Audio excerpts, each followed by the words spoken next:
داسې سړي لاس ته ورکړی وه چې کم کام رقم ټوله غټه بدقسمتي ده. زه خپل دا وایم چې تر څو پر د کام لیدران دا کړی نه وه چې تر هغې پره کېدی شي دی د کام حق ادا نه کړي.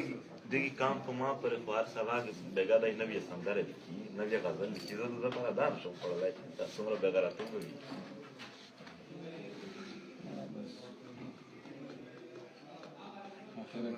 ستاسو زه احساسات منم خو زما خوشحالي ده ګورئ. بالکل سمات څنګه دی ملک ته د ریاست دی یعنې دومره غټ غټ خلک که دا ریاست نه وای ما به د خپلې خاورې د مینې ثبوت څه ورکړم. دا خو نه مو کار د سهاره راسې دلته غټ غټ افسران غټ غټ افسران هغه څه وایي پته شته دی زموږ په هر یو سړي م سره هغه وایي یار موږ باندې بوج دی موږ مجبور یو. او ټیک ده هر نوعی زیاتی به دا شی نور وزېږوي. نن ما ورته توجه ده هغه پښتون چې زما او ستا په مخالفت سره د هغه به واضح کړي. دا موقع موږ په خپلو تکلیفونو باندې خپل کام ته ورکولی شو. دا تکلیفونه نه دي دا څه دي دا انویسټمنټ دی.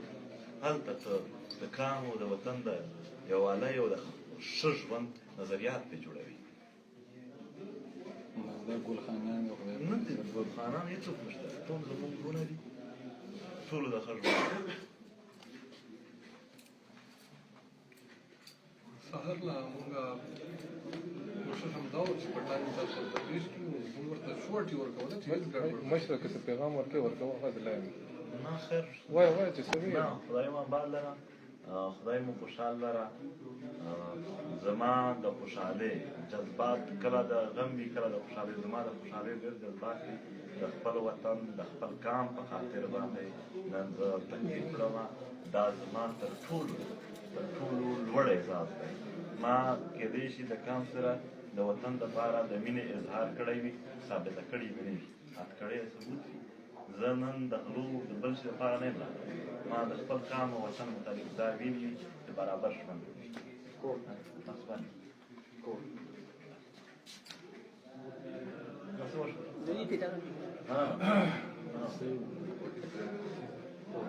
کوټ کې خو جسیم ناست نه دی که نه خو دا د کوټ ټایمینګ دی.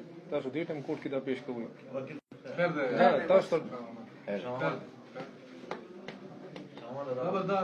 نه بس دا وایي ډالۍ کېږو ورسره